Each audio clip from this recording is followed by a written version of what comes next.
他每次洗澡都要用掉3吨水，明明很干净，可用过的水竟然变成了黑色。不仅如此，从他出生的那天起，怪事就接连发生。同时分娩的5个孕妇竟然全部领了盒饭，护士刚把她放入摇篮里，所有婴儿竟然全都停止了哭泣，并且围了上来。哪怕是在护士为她清洗身体时，只要一碰到水，下一秒就会有无数的黑色液体渗出。由于一切太过诡异，护士偷偷带走了安娜，并抚养她长大。长大后的安娜每天都游走在街道中帮助别人。只见她摸了摸痛苦的流浪老人，老人的情绪竟立刻得到了缓解。她又伸手抚摸流泪的街头小姐，一缕黑色的雾气便顺着手臂钻入了她的体内，女人的情绪也得到了缓解。随后她用矿泉水冲洗双手，将那些被她吸入身体的负面情绪驱除，否则她将会被反噬。而且随着负面情绪的聚集，她的身体也会随之虚弱。随后安娜又遇到一个准备开枪自杀的女人，她立即上前抚摸了下女人的脸，女人脑海里的痛苦记忆便瞬间转移给了安娜。You might be tired for a while, but you can start over now. Wait. 女人想要感谢安娜，却遭到了安娜的拒绝。她只好递给安娜一张名片，有任何困难都可以随时联系她。由于吸收了过多的负面情绪，此时的安娜跌跌撞撞的想要回家，可这时一个流氓拦住了她的去路。当男人碰到安娜的手时，她接收到了男人暴打别人的画面，这使她更加虚弱。同时几个鬼火少年注意到了她，安娜拖着虚弱的身体回到家中，脑海中还在不断重复着那些痛苦的记忆。她再也无法忍受，口中吐出一团黑乎乎的粘稠物。之后她挣扎着爬进浴缸，随着黑色液体的排出，安娜也失去了意识，倒在了浴缸里。这时那几个鬼火青年跟了过来，他们在屋内搜寻安娜的踪迹。有一名男孩发现了晕厥的安娜，便悄悄将浴帘拉上，想要瞒过同伴。Hey, come on, I'll go toe to toe with you. I'll beat you this time.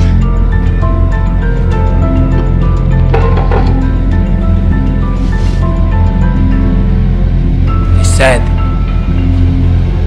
not yet.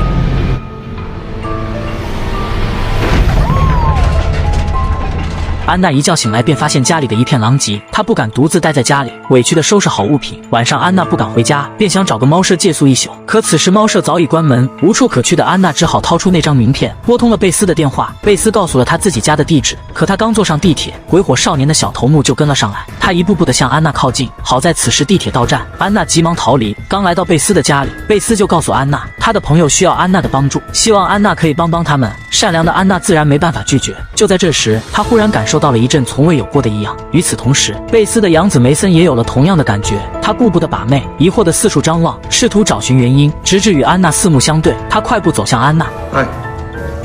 Hi。就在此时，门铃突然响了，贝斯丢下2人跑去开门。可一向性格孤僻的梅森在这一刻仿佛变了一个人，他紧张的连话都说不出来，端起水杯狠狠灌了一大口，但这并没有让他放松下来。他觉得自己莫名其妙，可下一秒，他竟然从盘子里抓起一块寿司，直接塞进了安娜的口中。他急切的想要道歉，却又忍不住抓住安娜的小手。刹那间，安娜竟然感受不到了环境中的负面情绪。就在2人尴尬的不知所措时，贝斯带着朋友走来，随后他们来到2楼的房间。We had a question. Will I forget her? No. What'll happen? You just won't feel the pain anymore.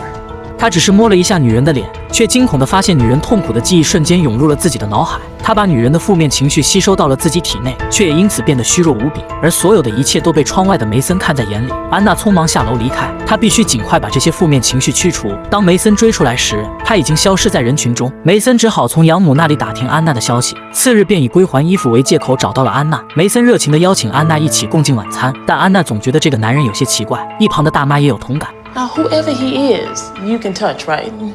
然而安娜还是跟着梅森离开了。这时大妈也打了一通神秘电话。I think I just met one. It's starting. 梅森带安娜去了一家不卖酒的酒吧，这是安娜从未敢于涉足的地方。在熙攘的人群中，安娜总会受到那些负面情绪的影响，但只要梅森牵着她的手，这种感觉就会消失。从朋友的言语中，安娜惊讶地发现，她与梅森的生日竟然是同一天，这难道就是命运的安排？随后，梅森带安娜来到他的秘密基地，他询问安娜对女人做了什么，可得到答案后，他感到更加困惑。他好奇安娜为什么能够从别人身体里吸收黑气，但安娜知道自己说了也没人会信，只是觉得梅森有些不正常。当2人的手触碰在一起时，如同被一道无形的电弧牵引着。他们的心弦在这一刻仿佛连在了一起，这是安娜出生以来从未有过的感觉。之后他们来到一家餐厅，这时安娜注意到梅森手腕上的手环竟然与自己的手环如出一辙。这一天他们度过了前所未有的愉快时光，可就在两人分别后，梅森却陷入了痛苦的挣扎，他的脑海中不断出现他的哥哥和养父发生车祸时的场景。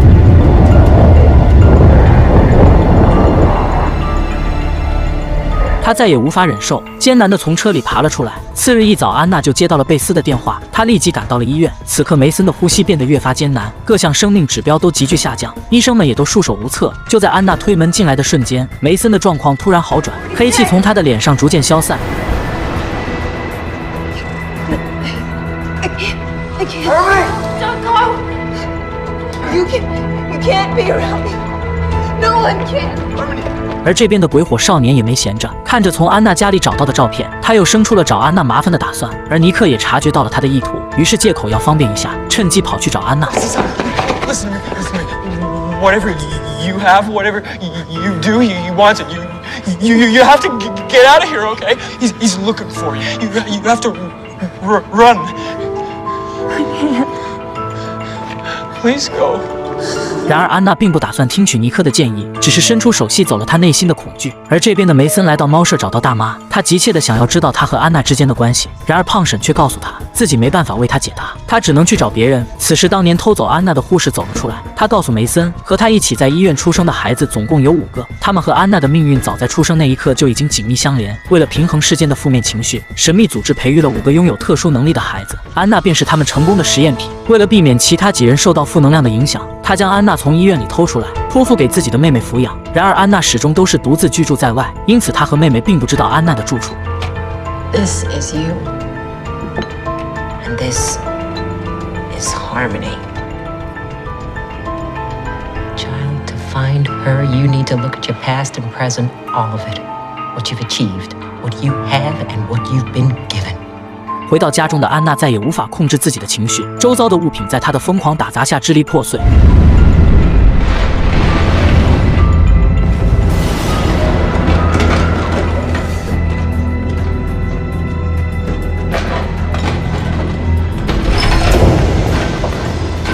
当他捡起曾经用心制作的星空纸片时，仿佛看到星光穿越小孔，映入他的眼帘。这短暂的视觉冲击使他的情绪稍显平静。然而下一秒，他就发现鬼火少年们已经闯入了他家，正虎视眈眈地盯着他。他们将安娜强行绑在椅子上，而男人面带严肃地介绍起自己的同伴。可就在这时，另外2人突然感到一阵不安。吉米猜测这一定是安娜搞的鬼，他猛地抓住安娜的大腿，却惊恐地发现自己的记忆正在被女人读取。吉米作恶的记忆瞬间涌入安娜的脑海，令他感到无比痛楚。负能量填满了他的身躯，指尖开始渗出粘稠的黑色物质。然而吉米似乎从这过程中获得了力量。随着黑色物质的不断涌现，房间内的气氛也变得越来越压抑，2名小弟的行为变得越来越古怪。Listen to me. 看着他们痛苦的挣扎，安娜内心充满了愧疚。然而吉米却十分享受，此时的他已化身恶魔，享受着别人的痛苦。Me? Oh no! Don't you blame me.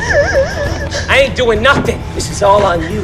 而这边的梅森正在尽力寻找安娜的住所，他拿着安娜送给他的星空纸片，标记出有亮斑的位置，最终锁定了一个区域。So, clearly, you're not normal. You stop a bullet? 这时梅森已经找到了附近，突然一声枪响吸引了他，他立刻循声找去。他从门洞里看到安娜被捆绑起来，他心急如焚地撞击着房门，而吉米已经把枪口对准了安娜。然而就在这时，安娜看着地上那滩黑色的物质，她的眼前仿佛闪过了无数璀璨的星辰。也许是为了保护自己心爱的人免受伤害，她爆发出一股强大的能量，挣脱了束缚。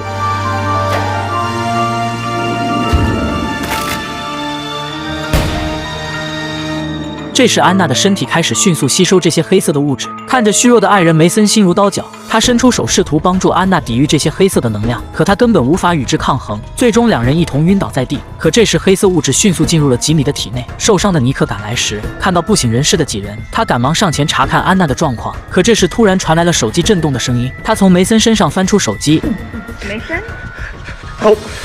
次日安娜被梅森的嘶吼声吵醒，她来到梅森的身旁，把手放在梅森的额头。并支走一旁的贝斯。随后，他躺在梅森的身上开始吸收负能量。等梅森醒来时，安娜已经不省人事了。他想帮安娜冲洗出身体里的负能量，却又毫无作用。绝望之下，他带着安娜来到海边，把安娜放进海里，希望海水能够洗去她身上的负能量。然而，就在他快要放弃的时候，安娜的身体突然爆发出一股强大的能量，向四周扩散，掀起了一阵阵巨浪。安娜奇迹般的醒来，两人过上了没羞没臊的生活，而吉米获得了他梦寐以求的能力。看电影找驰名，持续更新紧张刺激的好电影。